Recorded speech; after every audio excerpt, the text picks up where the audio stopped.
शृणुयाम देवाः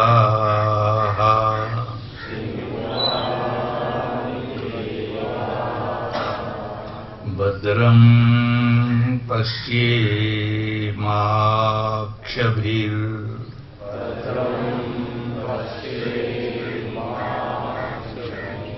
यजत्राः स्थिरैरङ्गैस्तुष्टुवाग्गुं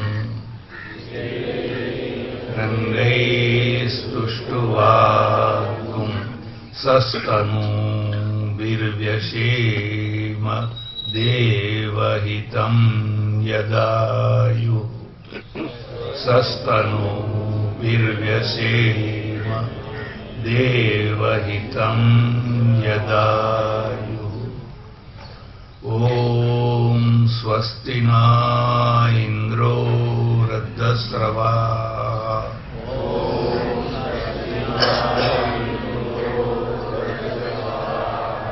स्वस्ति नः पूषा विश्ववेदाः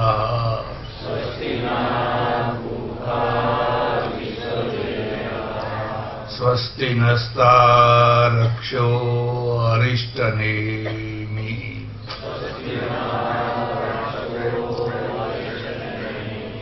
स्वस्ति नो बृहस्पतिर्दधातु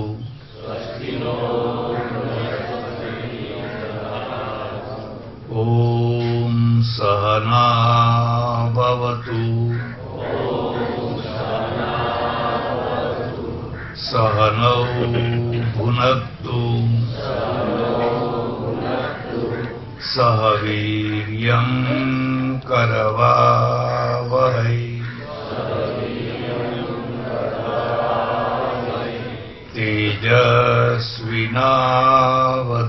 तेजस्विनावधीतमस्तु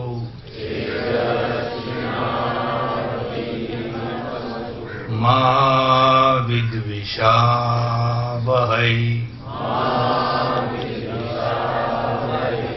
ॐ पूर्णमदः पूर्णमिदं पूर्णात् पूर्णमुदच्यते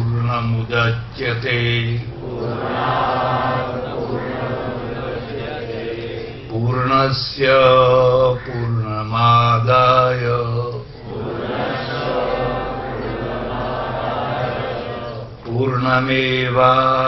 पूर्णमेवावशिष्यते ॐ शान्तिः शान्तिः शान्तिः। कृष्ण कन्हैया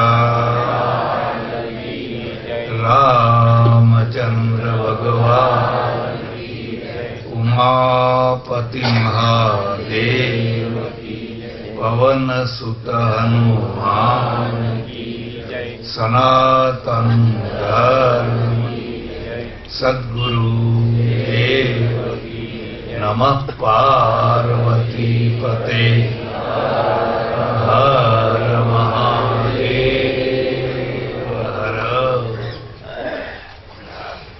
સજ્જનો અને બહેનો,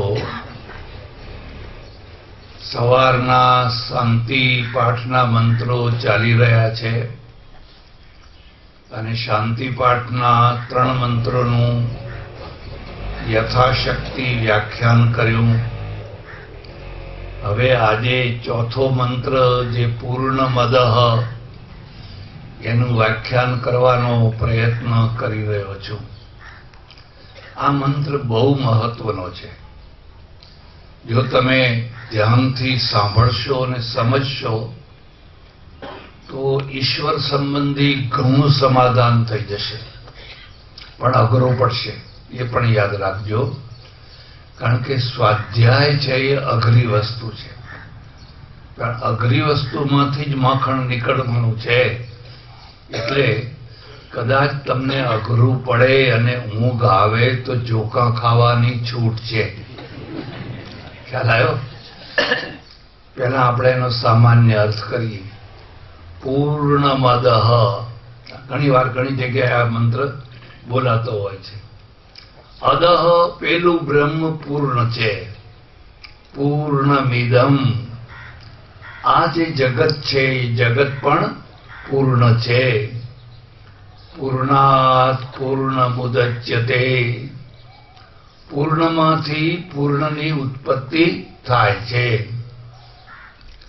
પૂર્ણમેવાવશિષ્યતે, અને આ પૂર્ણમાંથી પૂર્ણને બાદ કરી નાખવામાં આવે તો બાકી જે રહે એ પણ પૂર્ણ જ છે. આ એનો સામાન્ય અર્થ છે. હવે તેને ધ્યાનથી સમજજો. સંસ્કૃતમાં આ કહેવા માટે ત્રણ શબ્દો, ત્રણ રીતે આ કહેવાય છે. આપણે ગુજરાતીમાં કહેવું હોય કે આ ગુલદસ્તો પડ્યો છે, એક જ રીતે, બીજી કોઈ રીત. સંસ્કૃતમાં ત્રણ રીતે કહેવાય. ઇદમસ્તુ સન્નિકૃષ્ટે, જ્યારે કોઈ વસ્તુ નજીકની હોય ને નજીકની બતાવી હોય ત્યારે ઇદમ શબ્દનો પ્રયોગ થાય, અને જ્યારે કોઈ દૂરની હોય, ના દેખાતી હોય કે બહુ ભૂતકાળની હોય એવી વસ્તુને કહેવી હોય ત્યારે અદહ શબ્દનો. બેમાં ફરક સમજજો. એટલે કયું? પૂર્ણમદઃ, અદહ. પેલું બ્રહ્મ. પેલું બ્રહ્મ એટલે કયું બ્રહ્મ?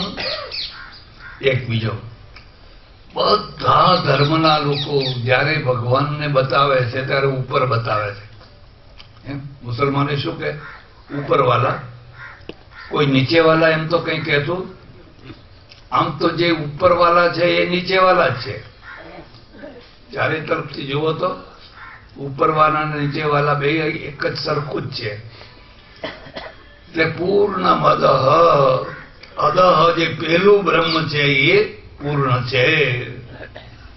હવે જરા ધ્યાનને સમજજો. અદહ કેમ, પેલું એમ કેમ કહ્યું? તો આ જરા મગજ લગાવવાનું છે. આપણે શું માનીએ છીએ કે બ્રહ્માંડ છે. ખ્યાલ આવે છે?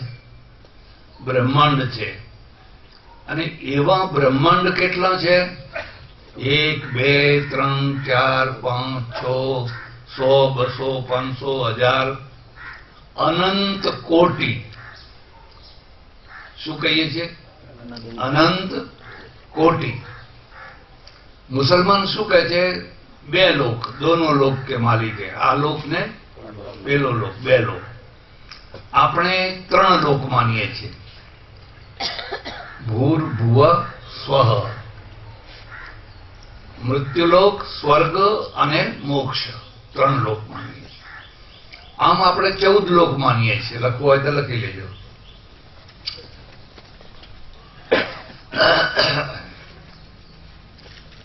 એક ભૂ, 2 ભુવઃ, સ્વઃ, મહ, જન, તપ, સત્યમ. ભૂર્ભુવ સ્વઃ મહ જન તપ સત્યમ. અતલ, અતલ, વિતલ, સુતલ, તરાતલ, રસાતલ ને પાતાલ. ખ્યાલ આવે? આપણે ચતુર્દશ ભુવનાની એટલે 14 લોક માનીએ છીએ. 7 ઉપરના અને 7 નીચેના. અને જો આ વાત બરાબર છે તો આપણી જે પૃથ્વી છે ને એ મધ્યમાં છે. એટલે વિષ્ણુની નાભીમાંથી કમળ નીકળ્યું. વિષ્ણુ ભગવાન શેષશાહી થઈને સમુદ્રમાં પોઢ્યા છે અને નાભીમાંથી કમળ નીકળ્યું. એનો અર્થ છે મધ્ય ભાગમાંથી. કોનું છે આ? મધ્ય ભાગમાંથી. ખ્યાલ આવે છે? અને પછી એમાં બ્રહ્મા છે ને, એ બ્રહ્માએ સૃષ્ટિની રચના કરી. બે દૃષ્ટિકોણો, પૌરાણિક અને વૈદિક. પૌરાણિક રૂપક રૂપમાં હોય છે, રૂપક બતાવે છે. વૈદિક છે એ સીધા તમને બોધ કરાવે છે. તો આપણે એમ કહીએ છીએ પૂર્ણ મદઃ, પેલું બ્રહ્મ પૂર્ણ છે. પેલું એટલે શું?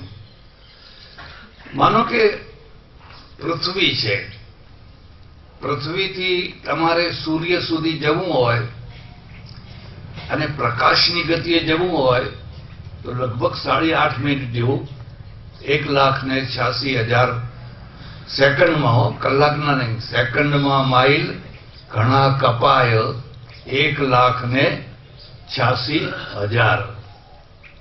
1 સેકન્ડના 1,86,000 માઇલની સ્પીડ વાળું આપણને કોઈ વાહન મળે અને સૂર્ય સુધી જવું હોય તો લગભગ 8.5 મિનિટ લાગે. બરાબર? પછી સૂર્યથી નજીકના બીજી જગ્યાએ જવું હોય તો 2 વર્ષ લાગે. પ્રકાશ વર્ષો. આ આપણા 2 વર્ષ નહીં. આપણા વર્ષ તમે લખો તો અહીંથી પણ સુધી આંકડા પૂરા થાય જ નહીં. આ બીજું સમજો, આપણી પાસે આંકડા બોલવાની જે સંખ્યા છે દુનિયામાં કોઈની પાસે નથી. મિલિયન, બિલિયન, ટ્રિલિયન, વાત પૂરી થઈ ગઈ. આપણે તો શંકુ ને પદ્મ ક્યાં ક્યાં સુધી છે અને આપણે એનો કોઈ પ્રયોગ કરતા આ તો કે 10 બિલિયન ને 20 બિલિયન ને 50 બિલિયન ને મિલિયન ને બિલિયન કે, પણ આપણા પાસે તો પદ્મ સુધી સંખ્યા છે. એટલે આ પદ્મ પણ કંઈ જ નહીં, એટલો ટાઈમ લાગે. એટલે એના માટે ગોઠવ્યું પ્રકાશ વર્ષ. આ પ્રકાશ વર્ષને ગીતામાં દિવ્ય વર્ષ કહ્યું છે. બ્રહ્માની રાત્રિ ને બ્રહ્માનો દિવસ, ધૂમો રાત્રિ તથા કૃષ્ણ સન્માસા દક્ષિણાયનમ તત્ર ચાંદ્રમસમ જ્યોતિર્યોગી પ્રાપ્ય નિવર્તતે. એને આપણે ત્યાં દિવ્ય વર્ષ કહ્યા છે. અને એને સમજાવવા માટે દેવનું વર્ષ અને બ્રહ્માનું વર્ષ, એટલે આ મોટી સંખ્યા થઈ ગઈ. હવે એ 2 વર્ષમાં તમને પહેલો તારો મળે, એના પછીનો બીજો તારા જવું હોય તો 4 વર્ષ લાગે. એવા કેટલાય તારાઓ ભેગા થાય, હજારો ની લાખો, ત્યારે એક નિહારિકા બને, ગેલેક્સી. ત્યારે એક નિહારિકા બને. હવે આવી કેટલીય નિહારિકાઓ ભેગી થાય ત્યારે એક બ્રહ્માંડ બને. તમે કલ્પના કરો, નિહારિકાના જે તારાઓ છે, એક તારાથી બીજા તારા સુધી 1000 પ્રકાશ વર્ષ ને 5000 પ્રકાશ વર્ષની દૂરી છે. કેટલું મોટું અંતર હશે. આવી કેટલીય નિહારિકાઓ ભેગી થાય ત્યારે બ્રહ્માંડ બને. અને આવા પાછા કેટલાય બ્રહ્માંડ. અને એ બ્રહ્માંડને ગણાય નહીં એટલે આપણે કહી દીધું અનંત કોટી બ્રહ્માંડાધિપતિ. પુરાણે એની બહુ સરસ વ્યાખ્યા કરી છે. પૌરાણિક વ્યાખ્યા પણ સમજવા જેવી છે. બ્રહ્મા, વિષ્ણુ ને મહેશ પ્રગટ થયા, વચ્ચોવચ્ચ શિવલિંગ પ્રગટ થયું. પ્રગટ થયું એટલે બ્રહ્મા અને વિષ્ણુમાં ઝઘડો થયો. કોણ મોટું? મોટાનો ઝઘડો કાયમનો છે. પૈસાના ઝઘડા કરતા પણ મોટાઈનો ઝઘડો બહુ મોટો હોય છે. અને જેને મોટાઈનો ઝઘડો ના હોય એને સંત કહેવાય. આ લખી રાખજો. અમારે સાધુઓને તો બહુ ઝઘડા હોય મોટાઈના. સારું છે કે તમે બધા દૂરથી જ પગે લાગો છો, નજીક આવો તો ખબર પડે. તો બ્રહ્મા અને વિષ્ણુ છે એ બંને લડી પડ્યા કે તું મોટો કે હું મોટો, તું મોટો કે હું મોટો. પછી એક નિર્ણય થયો કે એમ કરો કે આ જે શિવલિંગ છે એના છેડા સુધી જે જઈને આવે એ મોટો.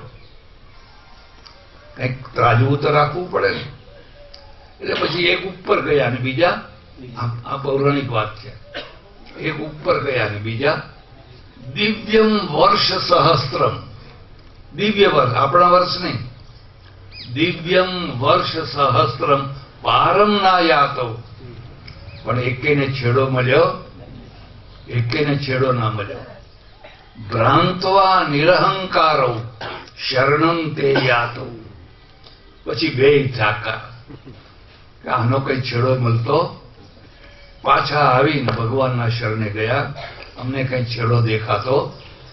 એટલે આપણે શું કહીએ છીએ? ભગવાન અનંત છે. આ શબ્દ લખી લેજો, ભગવાન અનંત છે. બધી વસ્તુનો અંત હોય, પણ કઈ ભગવાનનો અંત હોય?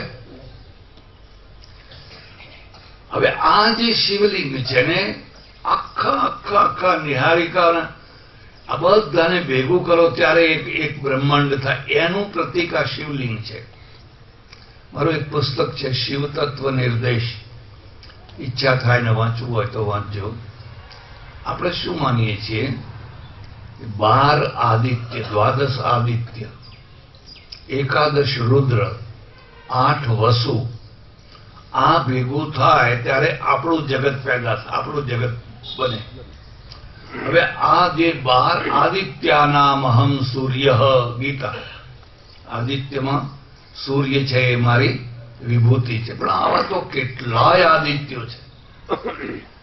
તમે આમ શાંતિથી જોયા કરો તેમ થાય આ શું છે? આનો કોઈ પાર નથી. નાર્લિકર છે ને, એને એક બહુ સરસ વાત કહી છે. નાર્લિકર જાણો છો? નાર્લિકર આપણો બહુ મોટો વૈજ્ઞાનિક થયો અને એને અમેરિકાનું, દુનિયાનું મોટામાં મોટું એને ઇનામ મળ્યું. જયંત નાર્લિકર, મરાઠી બ્રાહ્મણ, હિન્દુ યુનિવર્સિટીનો વિદ્યાર્થી. 300 રૂપિયાની નોકરી મેળવવા એ ફૂટપાથ ઉપર ચંપલ ઘસતો હતો. કોઈ 300 રૂપિયાની નોકરી નતું આપતું એ જમાનામાં. પછી અમેરિકા ગયો ને, અમેરિકામાં ખીલ્યો. આ તો વિવેકાનંદે અમેરિકા ગયા તો વિવેકાનંદ બન્યા, બાકી અહીં તો કેટલાય વિવેકાનંદ હોય. આપણે આપણા માણસોને ઓળખી શકતા પારકી આંખે ઓળખીએ છીએ, પોતાની આંખે ઓળખતા. એટલે જયંત નાર્લિકરે બહુ સરસ વાત લખી છે. એક કેબલ હોય જેની અંદર હજારો મેસેજ જતા આવતા હોય અને એના ઉપર એક કીડી ફરતી હોય, નાની સરખી કીડી ફરતી હોય. આપણી આ કીડી જેવી દશા છે. આપણે એક એટલા વિશાળ કેબલ ઉપર છીએ કે અંદર શું ચાલી રહ્યું છે એની કઈ ખબર? કીડીને ખબર છે કે આમાં અમેરિકાનો પ્રેસિડેન્ટ વાત કરી રહ્યો છે, ભારતનો કરી રહ્યો છે, ફલાણી વાત, એને કશી ખબર નથી. આપણી દશા કીડી જેવી છે. એટલે આપણે ત્યાં જે ભક્તિ માર્ગ છે ને, એ ભક્તિ માર્ગનો પહેલો એકડો છે, હું કંઈ જાણતો. જ્યાં તમે એવા નિશ્ચય ઉપર પહોંચો કે હે ભગવાન, હું કશું જાણતો નથી, નેતિ નેતિ નેતિ, તારો કોઈ પાર નથી, તારો કોઈ છેડો નથી, ત્યાંથી ભક્તિ શરૂ થઈ. અને જ્યાં તમે એમ માનતા થયા હું બધું જાણું છું, હું તો સાક્ષાત્કારી છું, તમને કરાવી દઉં. આજકાલ તો ઘણા સાક્ષાત્કાર કરાવી દે. મારા એક ઓળખીતા સજ્જન હતા, મને કે બાપુ હું તો સાક્ષાત્કાર કરી આવ્યો. એમ શું થયું? એ બેન હતા ને, એ મને અંધારા રૂમમાં લઈ ગયા અને એકદમ ઝબકારો થયો ને, આંખો બંધ થઈ જાય એવો ઝબકારો, સાક્ષાત્કાર થઈ ગયો. અલા ગુરખ, એ તો ફ્લેશનો ઝબકારો હતો. ખ્યાલ આવે છે? ફોટોગ્રાફરો નથી રાખતો, આમ રાખ્યું હોય ને ઓચિંતાનું દબાવો. મૂર્ખાઓ એટલા છે કે તમારે જેટલાને ઉલ્લુ બનાવવા હોય એટલા. અને ધાર્મિક ક્ષેત્ર કે એવું ક્ષેત્ર છે કે આનો કોઈ પાર જ નથી. તમારે આવડત હોવી જોઈએ. આવડત હોવી. દિલ્હીમાં એક બિજલી બાવા રહેતા હતા, હવે નથી. દિલ્હીમાં એક બાલ્ટી બાવા રહે, એક પાવર બાવા રહે, એક બે કેટલાય બાવા રહે. હવે આ બિજલી બાવા શું કરે ખબર છે? એમને કોઈ પગે લાગે ને તો ઝંઝણાટી આવે. હા, મહારાજના યોગનો ચમત્કાર જોવો. એ પેલું નાનું સરખું રાખે, નાનું સરખું રાખે ને બટન દબાવે ને એટલે આમ ઝંઝન ઝંઝન થયા કરે, લોકો પ્રભાવિત થાય. આ બધી ખોટી વાતો છે. એમાં કદી પણ ફસાવું નહીં, કદી પડવું નહીં. સરળમાં સરળ ને સાચામાં સાચો ભક્તિ માર્ગ છે. યસ્યા મતમ તસ્ય મતમ મતમ યસ્ય ન વેદ સ અવિજ્ઞાતમ વિજાનતામ વિજ્ઞાતમ અવિજાનતામ. ઉપનિષદ. જેનું જે એમ કહે છે કે હું જાણું છું એ નથી જાણતો. યસ્યા મતમ તસ્ય મતમ મતમ યસ્ય ન વેદ સ.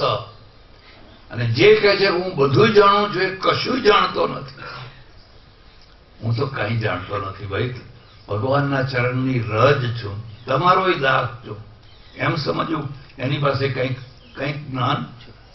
અને જે અહંકાર લઈને ફરે કે હું જાણું છું, હું જાણું, ન વેદ સ, એ કશું જાણતો નથી.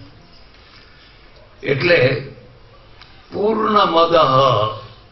આ જે નિહારિકાઓ નિહારિકાઓ નિહારિકાઓ નિહારિકાઓ ગયા ગયા ગયા ગયા, પણ ક્યાં સુધી જશો તમે? એક જગ્યા એવી આવે જે જગ્યાએ આ નિહારિકાઓ પૂરી થઈ જાય. ખ્યાલ આવે છે? એટલે વેદમાં એક મંત્ર છે, ત્રિપાદસ્યા મૂર્ધ મુદૈત પુરુષ પાદોસ્ય સર્વા ભૂતાની ત્રિપાદસ્યામૃતં દિવી. ત્રિપાદસ્યામૃતં દિવી. એના જે 3 પાદ છે એમાં આખું બ્રહ્માંડ આવી ગયું. બ્રહ્માંડોના બ્રહ્માંડ. પણ એક પાદ છે ત્યાં કોઈ પ્રકૃતિનું સામ્રાજ્ય નથી. જરા મહેનત કરવી પડશે. આ પ્રાકૃતિક જગત છે. પ્રકૃતિમાં સૂર્ય છે, ચંદ્ર છે, નક્ષત્ર છે, પ્રકાશ છે, અંધકાર છે, પવન છે, પાણી છે. આમ આમ થતા થતા થતા થતા એક જગ્યા એવી આવી, આખી વાત પૂરી થઈ ગઈ. હવે આગળ કશું નથી. તો આગળ કશું નથી તો શું છે? પેલું બ્રહ્મ છે. પેલું પ્રકૃતિની સીમા પૂરી થાય પણ બ્રહ્મની સીમા પૂરી થાય નહીં. કેમ? લખવું હોય તો લખો. જે અંત છે ને એ અંતના 3 પ્રકાર છે. દેશકૃત અંત, કાલકૃત અંત અને વસ્તુકૃત અંત. 3 અંતો હોય છે. ભારત ક્યાંથી શરૂ થયો? તો કે ભાઈ કન્યાકુમારીથી ચાલ્યા ચાલ્યા ચાલ્યા કાશ્મીર આવ્યું એટલે ભારત પૂરું થયું. થરાદની સીમા ક્યાંથી થઈ? અહીંથી. અને જે એટલે કે થરાદની સીમા પૂરી. તમારા ખેતરનો શેડો અહીંયા છે અને પેલા શેડે સીમા એક જગ્યાએથી શરૂ થાય અને બીજી જગ્યાએ પૂરું થાય, એને દેશકૃત અંત કહેવાય. દેશકૃત. તો હવે તમે વિચાર કરો કે એવી કોઈ દેશ છે કે જ્યાંથી ભગવાન શરૂ થતો હોય અને જ્યાં ભગવાન પૂરો થતો હોય, એવો કોઈ દેશકૃત અંત છે? એને કોઈ દેશકૃત અંત? અને જે દેશકૃત અંત વાળા ભગવાન છે એ તો નાના છે. ગુજરાતમાં જાણે, ગુજરાત બહાર તો કોઈ જાણે નહીં. એટલે આપણે જયારે બ્રહ્મ કહીએ છીએ, ઈશ્વર કહીએ છીએ, અલ્લાહ કહીએ છીએ, ગોડ કહીએ, આખા બ્રહ્માંડોને વ્યાપક થઈને રહેનારો છે એમ કહીએ છીએ. એટલે જેને દેશકૃત અંત ના હોય એને અનંત કહેવાય. બરાબર? બીજો જે અંત છે એ કાલકૃત છે. કાલકૃત એટલે શું? કે એક કાળમાં હોય ને બીજા કાળમાં ના હોય. માનો કે ગાંધીજી છે, એક કાળમાં હતા પણ હવે અત્યારે ફલાણા મહારાજા ફલાણા ફલાણા ફલાણા. તો કોઈ કાળમાં હોય અને કોઈ કાળમાં ના હોય, એને કેવો કાળકૃતંત કહેવાય. તો ભગવાન કોઈ કાળમાં હતા અને અત્યારે નથી, અથવા પહેલા નતા અને અત્યારે છે, એવું કહેવાય? એવું કહેવાય? એ બધા કાળમાં છે. જે લોકો એમ જન્મે કે ભગવાન જન્મ્યા, એક સંપ્રદાયના સાધુ મને કહે કે આજ તો અમારા ભગવાનનું શ્રાદ્ધ છે. આજ તો અમારા ભગવાનનું અવગત્યા થયા હતા. શું ભગવાનનું શ્રાદ્ધ હોય? પણ તમે ભગવાનને નાનો બનાવી દીધો. ભગવાનને તમે નાનો બનાવી દીધો એટલે પછી જન્મ મરણ શ્રાદ્ધ મૃત્યુ વગેરે વગેરે જોઈન્ટ કરી દીધું. એટલે કાલકૃત અંત જેનો ના હોય એને કહેવાય અનંત.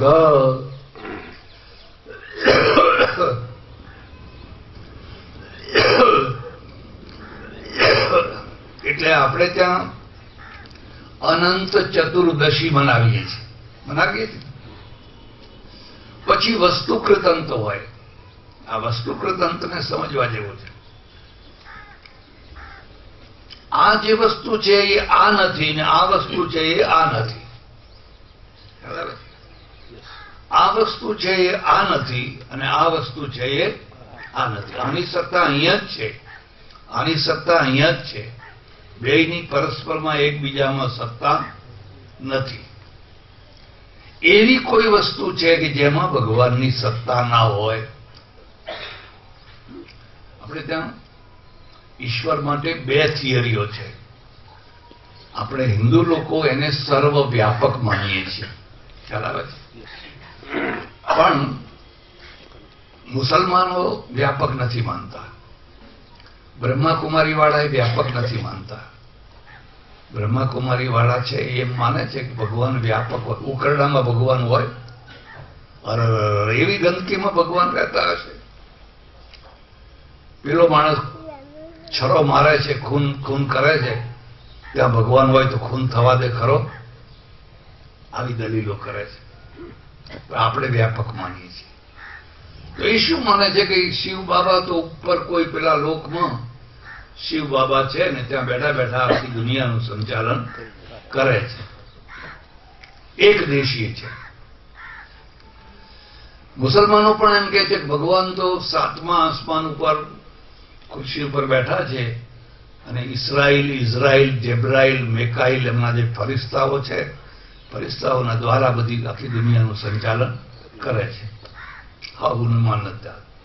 આપણું શું કહેવું છે કે જો ભગવાન એક જ દેશમાં એક જ જગ્યાએ રહેતો હોય, માનો કે બેઠો છે કે ઊભો છે કે ગમે તે છે, સાકાર છે કે નિરાકાર છે, તો દુનિયાના છેડે જે બધું થઈ ગયું છે એને ખબર કેવી રીતે પડશે?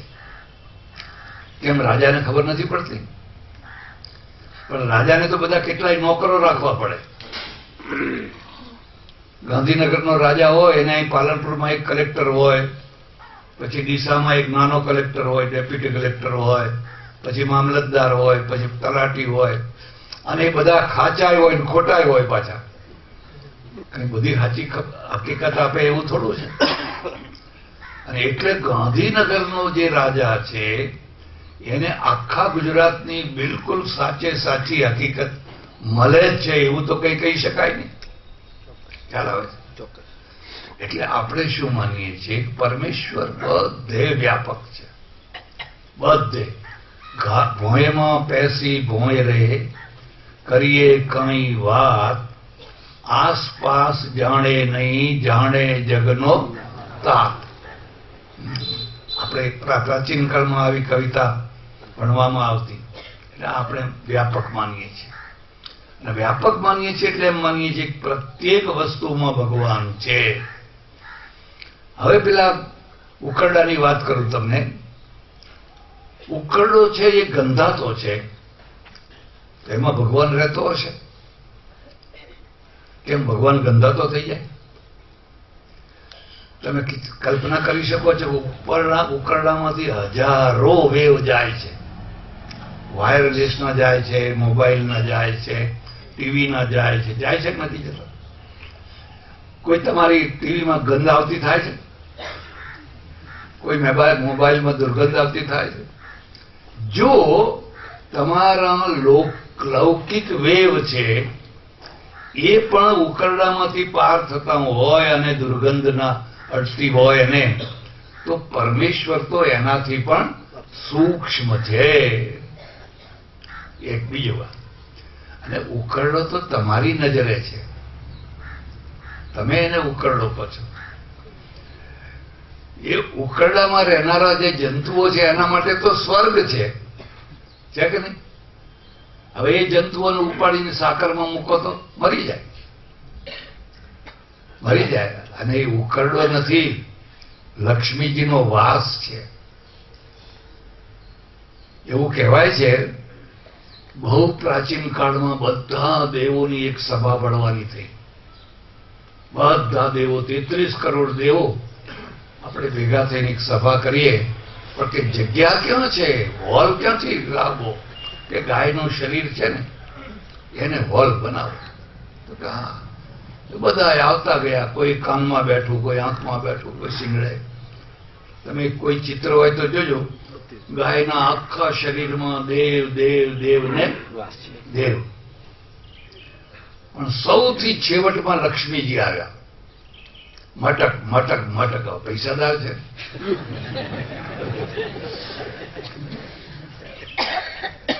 પૈસા હોય એટલે અભિમાન હોય, અને અભિમાન હોય એટલે થોડી આત્મપ્રસિદ્ધિની અપેક્ષા હોય કે આપણે પાછળથી જઈએ એટલે લોકો આપણને જુએ જરા. મારો એક ટાઈમ બિફોર ટાઈમ જવું, અહીંયા જ નહીં, કોઈ પણ કાર્યક્રમ હોય ને, મને 9 વાગે ટાઈમ આપ્યો હોય તો હું 9 વાગે 5 મિનિટ બાકી હોય પહોંચી જાઉં, અને શરત કરું બરાબર 9 કાર્યક્રમ શરૂ કરવો, ત્યાં કશું ઠેકાણું જ ના હોય. મને કે મહારાજ એ તો 9:30 માળ લોકો આવે, લોકો આવતા જ નથી. આ ખોટી વાત છે. આપણે ટાઈમસર શરૂ કરીએ છીએ તો આવે છે કે નથી આવતા? આજે તમે જુઓ ને અત્યારે તમે, આ ખોટી વાત છે. તમે સમયસર શરૂ નથી કરતા એટલે લોકો નથી આવતા. તમે સમયસર શરૂ કરો, લોકો આવે આપોઆપ. ટેવ, અને આ ઘડતર છે, સમયબદ્ધતા એ ઘડતર છે. મેં કહ્યું ચાલો મહારાજ ટાઈમ થઈ ગયો. ના રે ના, કે બેસો, હજુ તો પાછો એક છોટિયાને મોકલ્યો કે ના, કે હજુ અડધા જ લોકો આવ્યા છે. પછી વળી પાછા કે પોણા આવ્યા છે. પછી કે હવે ચિક્કાર ભરાયા છે. મને કે બધાને તડપાવા જોઈએ, તડપાવા, પછી આપણે જવાય તો આપણી વેલ્યુ. એમને એમ જઈને ઉભા રહો તો કે આ મહારાજ તો નવરા છે. કેવી ધારણા છે, કેવી માનસિકતા છે. મારી બાજુમાં એક ગામ છે, એક સંપ્રદાયના ભક્ત મારે ત્યાં પણ આવે. મને કે મહારાજ મારે ત્યાં જમવા આવશો? મેં કહું મારે બીજો ધંધો શું છે, આવશું. ખાસ ભગત હતા, પણ એક શરત છે, હું 10:30 વાગે જમી લઉં છું. મને 10:30 તમારે જમાડી દેવો પડશે, પછી બેહાડી રાખો તો કામ ના આવે. ના રે ના, જમાડી દઈશું. એમણે શું કરેલું કે એમના સંપ્રદાયના જે ગુરુ હતા એને બોલાવેલા, એટલે 100 માણસની રસોઈ કરી. 10:30 વાગ્યા, 11:15 થયા, 11 થયા, 11:30 થયા, પેલા મહારાજ તો આયા જ નહીં. કે મેં કહ્યું એમ કરો, હવે હું જઉં છું, પેલા આવે ત્યારે મને ફોન કરજો તો હું આવી જઈશ. ના ના ના ના, કે ચાલો તમે જમી લો. હવે સારું તો ના લાગે કોઈને મૂકીને જમતા, પણ હવે બીજો કોઈ રસ્તો નહીં. જમી લીધો, જમીન ગયો. પછી 2-5 દિવસ પછી પાછા પેલા ભક્ત આયા મેં કહ્યું પેલા મહારાજ આવ્યા હતા કે હા આવ્યા હતા. કેટલા વાગે આવ્યા હતા? રાતના 8:30 વાગે. રાતના 8:30 વાગે. કેમ? એમ કે પધરામણીઓ બહુ નીકળી ને એટલે પધરામણીઓ કરતા કરતા મોડું થઈ ગયું. અમે તો કે 3-4 વાગ્યા સુધી બેસી રહ્યા. પછી બધું જમી લીધું, બધું ઘટ્યું, ગરીબ માણસોને જમાડી દીધું અને 8:30 વાગે આવ્યા. પછી પાછા ફરી ચૂલો હળગાવ્યો. હવે આ ઘડાયેલો માણસ કહેવાય? આની પાસે તમે શું અપેક્ષા શું રાખો છો? આની પાસે કોઈ અપેક્ષા રખાય? અને છતાંય ગિલ્ટી કોન્શિયન્સ નહીં કે હું મોડો પડ્યો કે માફ કરે, એવું કઈ નહીં. એ તો કે આપણું ગૌરવ કહેવાય. જેમ મોડા જઈએ અને લોકો કે હજુ ના આવ્યા, હજુ ના આવ્યા, હજુ ના આવ્યા, એ તો આપણી મહિમા કહેવાય. આ ખોટી વાત છે. એટલે પૂર્ણમદઃ પરમેશ્વર છે એ ઉકરડામાં પણ છે. લક્ષ્મીજી મોડા આવ્યા, મોડા જ આવે ને. મોડા આવે એનો વાંધો નહીં, પાછા મોડા આવીને આગળ આવ્યા. પાછળ આવીને ચૂપચાપ બેસી જાય તો કોઈ વાંધો નહીં. મટક મટક મટક કરતા કરતા આગળ આવ્યા, પણ હવે કોઈ જગ્યા ખાલી નહીં, સીટ બધી ભરી ગઈ. બેસવું કેમ? આયોજકો વિચારમાં પડી ગયા કે લક્ષ્મીજી આવ્યા છે, સીટ કે ખાલી નથી, કોઈ ખાલી કરે એવું લાગતું નથી, હવે અમને બેહાડવા ક્યાં? એટલે જે આયોજકો હતા એમણે કહ્યું માતાજી એક જગ્યા ખાલી છે, જો તમને બેસવાનું મન થાય તો. કઈ આ ગાયનું જે ગોબર છે ને એ જગ્યા ખાલી છે. લક્ષ્મીજી ગોબરમાં બેઠા, ગોબરમાં બેઠા. એક ટોપલો ભરીને ખેતરમાં નાખો ને 10 ટોપલા ભરીને લક્ષ્મીજી ક્યાંક નહીં. એ લક્ષ્મીજીને આપણે બાળતા હતા, છાણા બનાવીને બાળતા હતા. આ લક્ષ્મી છે, એ ગોબર નથી પણ એ લક્ષ્મી છે. હવે તો એમાંથી ગોબર ગેસ થાય, બધું કેટલું કેટલું બધું થઈ શકે. એટલે તમે કહો છો ગંદકી છે, ગંદકી છે, ગંદકી છે. એમ તો બધા જીવડા ભેગા થયા હોય ને એ કે હા હા માણસોને તો કેવા દુર્ભાગ્ય કહેવાય. અરે દૂધ પાક ખાય છે, ખવાતો હશે, આવું તે ખવાતું હશે, એના માટે આ ગંદકી. મારે હોંગકોંગ જવાનું થયેલું અને એક ભાઈના ત્યાં ફ્લેટમાં ઉતરેલા. હવે એની બાજુમાં બધા ચાઇનીઝ રહે. મને કે આપણે હળદર ને એવું બધું નાખીએ ને, એ લોકો ખાય નહીં. બારી ખુલ્લી હોય એક દાડો પગ પછાડતો ચાઇનીઝ આવ્યો, આ શું ખાય છે તું? એમ કે તારાથી આવું ખવાય છે? હવે આપણા માટે તો હળદર અને ધાણા જીરું ને મસાલો એટલે સારામાં સારી વાનગી. હવે એના માટે સારામાં સારી વાનગી કઈ? માછલા, ડુક્કરનું માંસ, સુકમણી, ફલાણું ફલાણું. એ આપણને ના આવે, એવી ગંધ આવે કે માથું ફાટી જાય. એકનું નર્ક, બીજાનું સ્વર્ગ. એકનું સ્વર્ગ, બીજાનું નર્ક. એટલે જેને તમે ઉકરડો કહો છો, ખરેખર તો ઉકરડો નથી, એ તો લક્ષ્મીજીનો વાસ છે. તમારા માટે ઉકરડો છે. એક બીજી વાત, અને ભગવાનને તમે અસંગ કહો છો. અસંગ એ કોઈ જગ્યાએ લેપાયમાન થતો નિર્લેપ કહો છો. એટલે ગમે તે જગ્યાએથી જો તમારા વેવ નિર્લેપ હોય, હજારો હજારો હજારો વેવ પાર થઈ રહ્યા છે અને એમાં ગંધ નથી આવતી, તો પછી ભગવાનમાં ક્યાંથી આવે? બીજી યુક્તિ કહે છે કે અરે તો આ માણસ ખૂન કરે છે તો ભગવાન વ્યાપક હોય તો રોકે નહીં. અરે ઉભરે ઉભરે એમ કરીને રોકે નહીં. હવે માનો કે ભગવાન રોકતો થઈ જાય તો સંસાર જ ના રહે, તો સંસાર જ ના રહે. પણ તમારો ભગવાન છે ને એ ત્યાં બેઠો બેઠો તો જાણે છે ને કે એનું ખૂન થઈ ગયું છે, એ કેમ નથી રોકતો? એટલે આપણે શું કહીએ છીએ? ભગવાન દ્રષ્ટા છે. શું છે? દ્રષ્ટા છે, સાક્ષી છે. એ ઇન્વોલ્વ થાય તો કર્મનો જવાબદાર થાય, પછી ફળ આપે. राम जरों के बैठ के सबका मुजरा ले, जैसी जाकी चाकरी वैसा वाको दे. એટલે એ ઇન્વોલ્વ નથી થતો, ઘટનાઓને જોયા કરે છે, પછી એના પરિણામ ફળ એને આપે છે. એટલે આપણે એમ માનીએ છીએ પરમેશ્વર વ્યાપક છે, અણુ અણુમાં સર્વત્ર વ્યાપક છે. અને વ્યાપક છે તો વ્યાપક થતો થતો થતો વ્યાપ્ય અને વ્યાપક લખજો. બે વસ્તુઓમાં જ વ્યાપી વ્યાપક ભાવ થઈ શકે. આ જે માળા છે ને એમાં દોરો છે, બરાબર ને? પણ માળા જુદી છે ને દોરો જુદો છે. એટલે દોરો માળામાં છે. સૂત્રે મણિગણા ઇવ, સૂત્રે મણિગણા ઇવ, એમ પરમેશ્વર છે એ સૂત્ર છે. અને આ એક એક મણકા એક એક બ્રહ્માંડ છે.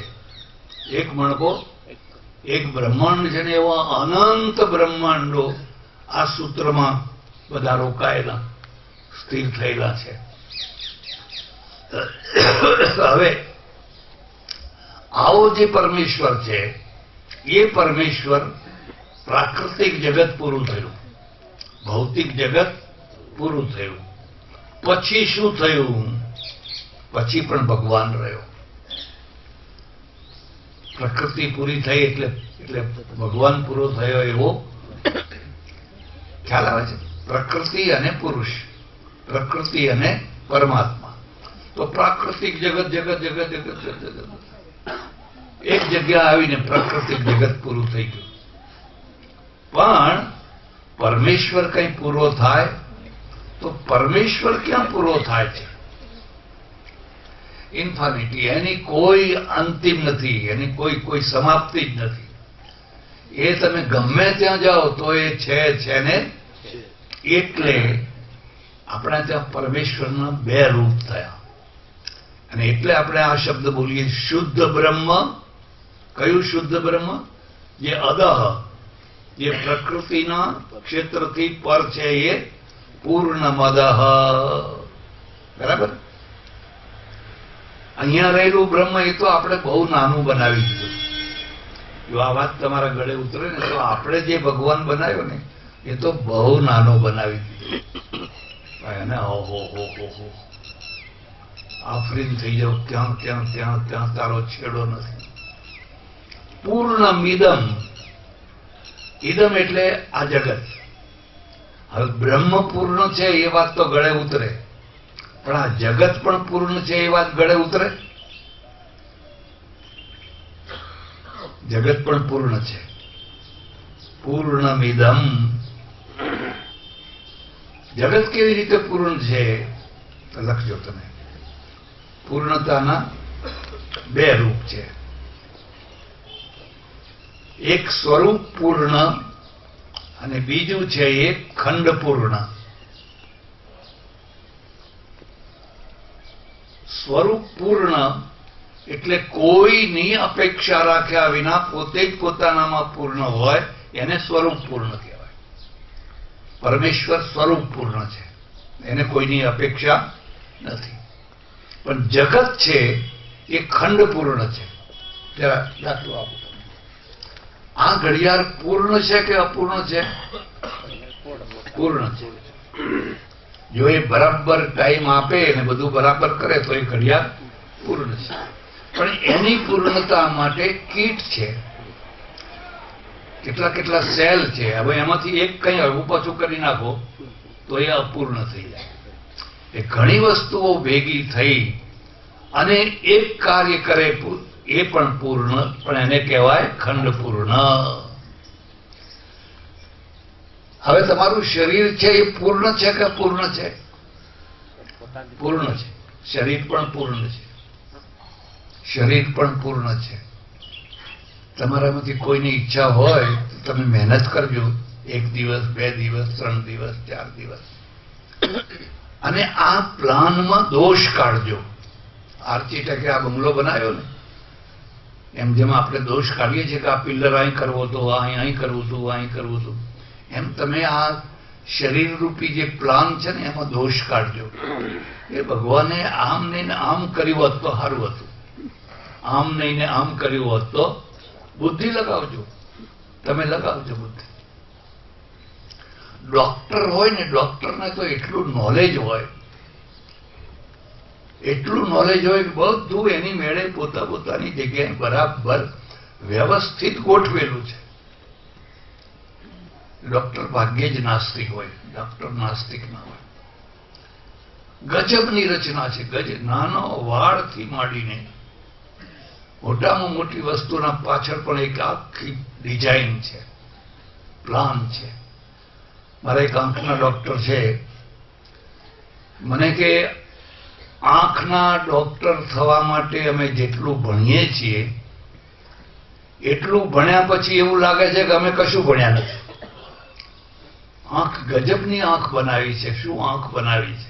આંખ તો આપણે છે, પણ આપણે કઈ એને સમજતા? આમ પાંપણ નીચે કેમ પડે છે? આમ ને આમાં ઉગાડી ત્રાટક કરે ને, ઉગાડી રાખો ને પણ આપોઆપ પડી જશે. કેમ પડે છે?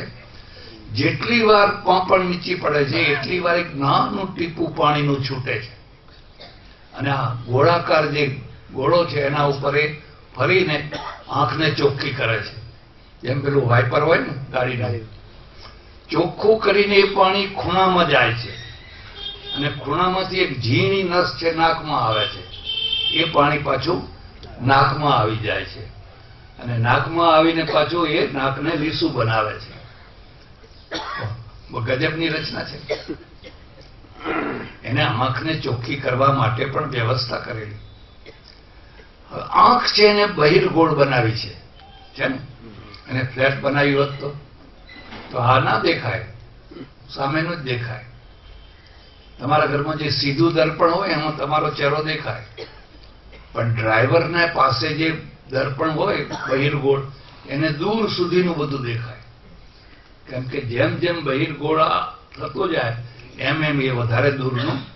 તો પેલા આ આંખને બહિર્ગોળ બનાવી. બરાબર?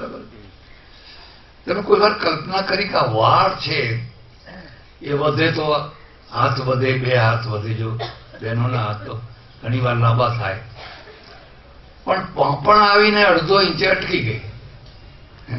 આપણી પાંપણો છે ને એ આવીને 5 ઇંચે 3 અટકી ગઈ. હવે એ આટલા લાંબા વાળ થાય તો પાંપણો હોય આમ ઊંચું કોણ આવ્યું ભાઈ? કોને ડિઝાઇન બનાવી છે કે તારે આટલે અટકી જ જવાનું, હવે તારે વધવાનું? તમે કોઈ વાર કલ્પના કરી કે સ્ત્રીઓને દાઢી કેમ નથી આવતી? સ્ત્રીઓને દાઢી મૂછ કેમ નથી આવતી? સ્ત્રીઓએ પણ નહીં કલ્પના કરી હોય. અને એમને આવે તો એ દુઃખી થાય, સુખી ના થાય. ઘણાને આવે તો બિચારા દુઃખી થઈ જાય, અને પુરુષને આવે તો પુરુષ દુઃખી થઈ જાય કે મારે દાઢી જ નથી. છોલ કરે ને. કલ્પના કરો છો કેમ દાઢી નથી આપી, કેમ મૂછ નથી આપી? એ વિદ્યારણ્ય સ્વામીએ ખોળી કાઢ્યું. વિદ્યારણ્ય સ્વામી થયા પંચદશીકાર સંન્યાસી હતા, ને એ બેઠેલા અને બેઠા બેઠા જુએ છે તો એક 60-70 વર્ષનો વૃદ્ધ પુરુષ છે એ છોકરાના છોકરાને રમાડે છે, 3જી 4થી પેઢીને. અને પહેલા તો કોઈ રોજ દાઢી કરે નહીં, 3-4-5 દિવસે પેલું ઘરાકવટી હોય ને એ અસ્ત્રો લાઈને મોઢે પાડું મોઢે કે એમાં કઈ હાબોઈ લગાડવાનું ના હોય. એટલે પેલા ડોહાને 4 દિવસના દાઢીના ખૂંટા વધેલા, અને છોકરાઓને કઈ દબાવે પેલો ચીસો પાડે. પેલાને વાળ છૂટ્યું, અને પેલા ભાલા જેવા વાળ વાગે ને એટલે ચીસ કરે. ને પેલો વિદ્યારણ્ય કહે, ઓ મારા નાથ, સારું કર્યું માને દાઢી ના બનાવી. જો માને દાઢી બનાવી હોત તો આ છોકરાનું થાત શું? પ્લાન છે કે નહીં? આખી વ્યવસ્થા જ વ્યવસ્થા છે. વ્યવસ્થા જ વ્યવસ્થા છે. તમે જેમ જેમ નખશીખ શરીરને જુઓ ને આખી એક પૂરી વ્યવસ્થા છે. એટલે શરીર પણ પૂર્ણ છે, આંખ પણ પૂર્ણ છે, બધું જ પૂર્ણ છે, પણ ખંડ પૂર્ણ છે. કેવું પૂર્ણ છે? ખંડ પૂર્ણ છે. 2, 3, 4 ભેગા થાય તો પૂર્ણ છે. પેલો સ્વરૂપ પૂર્ણ છે. પૂર્ણમદઃ પૂર્ણમિદં પૂર્ણાત પૂર્ણમુદચ્યતે. હવે આ પૂર્ણ પરમેશ્વર છે, એમાંથી જે આ જગત છે એમાંથી જ બન્યું છે. ખ્યાલ આવે છે? પૂર્ણાત પૂર્ણ મુદચ્યતે. પૂર્ણમાંથી જ આ જગત ઉત્પન્ન થયું છે. એટલે શું કહેવાય? જગત પણ પૂર્ણ છે. જગત પણ પૂર્ણ છે.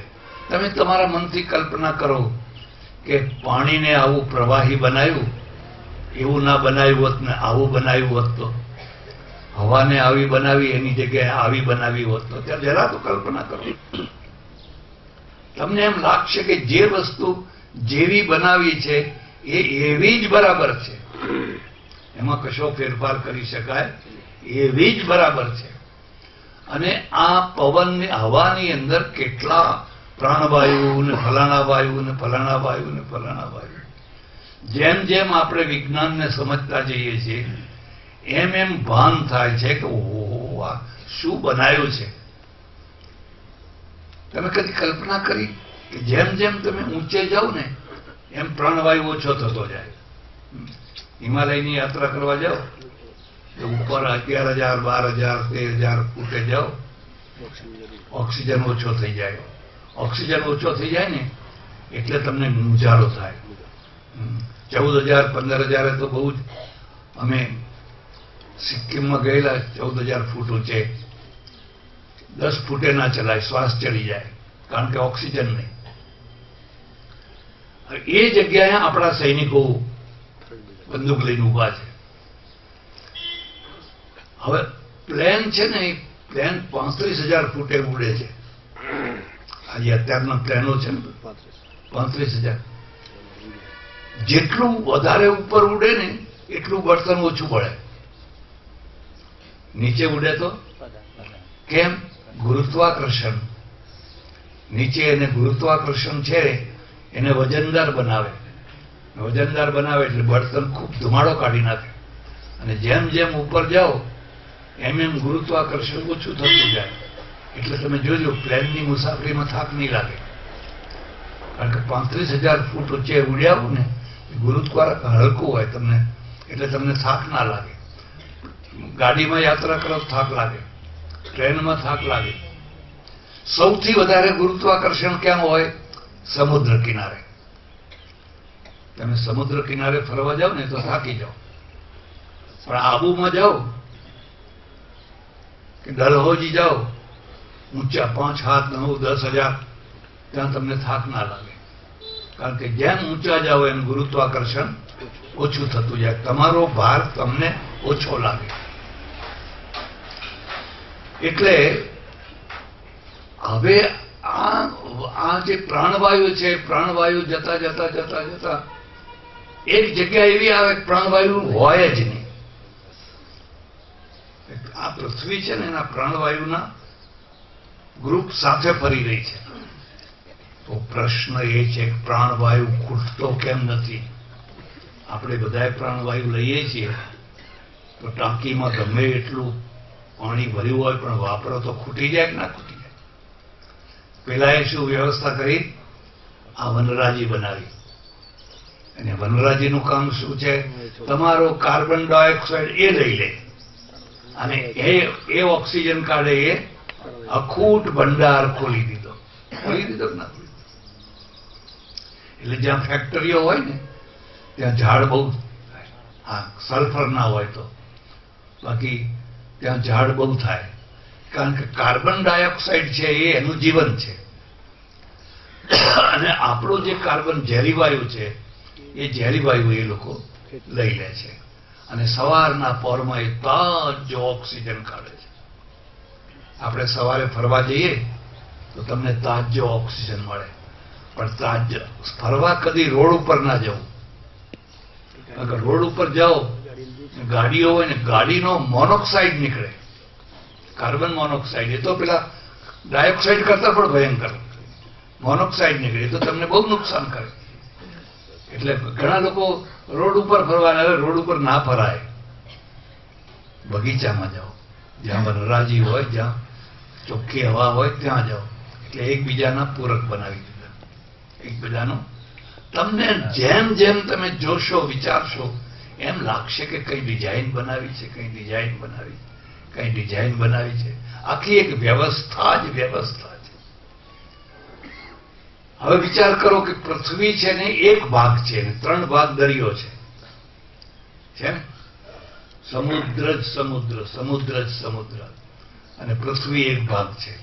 હવે ઉલટાવી નાખો, 3 ભાગ પૃથ્વી કરી નાખો અને એક ભાગ દરિયો કરી નાખો. શું દશા થાય? મરી જાય માણસો.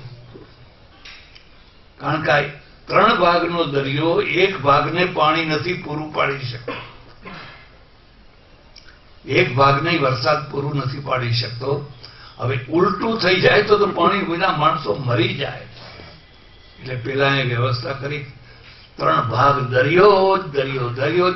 એમાંથી વાદળા બંધાઈ બંધાઈ બંધાઈ કરોડો કરોડો કરોડો ટન પાણી આકાશમાં, પછી પવન વાયુદેવ છે બુશ ટ્રેનને ધકેલી ધકેલીને ભારતમાં લઈ આવે, પછી વરસાદ પડે, પાણી પાણી પાણી કરી નાખે. કોઈ વ્યવસ્થા છે કે નહીં? કોઈ રચના છે કે નહીં? રચના જ રચના છે. પાણીને પણ તમે જોયું કોઈ વાર કરા પડે છે, પડે છે. આપણે ગુજરાતમાં તો ઓછા પડે છે, પણ હિમાલયમાં અને કાશ્મીરમાં બહુ પડે. આપણે ત્યાં પડે તો એ બોર જેવા પડે, નાના નાના. પણ કાશ્મીરમાં ને હિમાચલ પ્રદેશમાં જાવ ને, આવડા મોટા મોટા. હવે એવડા મોટા કરવા આવીને માથું ફોડી નાખે, મરી જાય માણસ. અમરનાથની યાત્રાએ ગયા હોય ને, પંચતરણીમાં કરા પડે ને, માથું ઢાંકવાની કોઈ જગ્યા નહીં. દોડી દોડીને ક્યાં જાઓ તમે? માથું ઢાંકવાની કોઈ જગ્યા નહીં. માણસ મરી જાય, ઢગલો થઈ જાય. પણ એ કરા કેમ પડે છે? કારણ કે ઉપરનો જે વરસાદ છે એ વરસાદને નીચે આવતા આવતા તૂટતા તૂટતા તૂટતા ફોરા થઈ જાય છે. કોઈ મિલ જુઓ, એનું ટર્બાઇન જુઓ, એનું પેલું ઊંચું ભૂંગળું જુઓ, એનું સ્ટીમ છે ને, એ સ્ટીમનું પાણી પડે, અહીં પડે, પછી અહીં પડે, તૂટતું તૂટતું તૂટતું એની વરાળ નીકળે. એ પાણીને તોડી નાખો તો એની ગરમી નીકળી જાય, બરાબર? એમ પેલો કરા જે પડ્યો એ તૂટ્યા વિના પડ્યો, આખો ને આખો. પણ વરસાદ જે પડ્યો એ તૂટતો તૂટતો તૂટતો તૂટતો આવીને એવો પડ્યો કે આપણે એને સહન કરી શકીએ એવો પડ્યો. નહીં તો આ ઉપરથી એટલા ફૂટથી મારી જ નાખે માણસોને. એટલે આખી ડિઝાઇન ડિઝાઇન ડિઝાઇન એક વ્યવસ્થિત ડિઝાઇન છે. એટલે કહ્યું પૂર્ણમદઃ પૂર્ણમિદમ. આ જગત પણ પૂર્ણ છે, યાદ રાખજો. જગત મિથ્યા નથી, ખ્યાલ આવે છે? જગત પૂર્ણ છે. કેમ? પૂર્ણાત પૂર્ણમુદચ્યતે. એનો બનાવનાર પૂર્ણ છે. તમે એમ કહો કે આ કલાકાર તો મહાન છે, પણ આ ચિત્ર બહુ ખરાબ છે. આ તો ભાઈ મહાન છે. આ ચિત્રના દ્વારા એની મહાનતા છે, કાર્યના દ્વારા કર્તાની મહાનતા છે. એટલે જો કાર્ય મહાન છે તો એનો કર્તા પણ પૂર્ણાત પૂર્ણમુદચ્યતે પૂર્ણસ્ય પૂર્ણમાદાય પૂર્ણમેવાવશિષ્યતે. જ્યારે પ્રલય કાળ આવે અને આ પાછું જગત બાદ કરવામાં આવે તો બાકી જે રહી જાય એ પણ પૂર્ણ જ હોય. ઓમ પૂર્ણમદઃ પૂર્ણમિદં પૂર્ણાત પૂર્ણમુદચ્યતે પૂર્ણસ્ય પૂર્ણમાદાય પૂર્ણમેવાવશિષ્યતે. ઓમ શાંતિ શાંતિ શાંતિ. સદગુરુ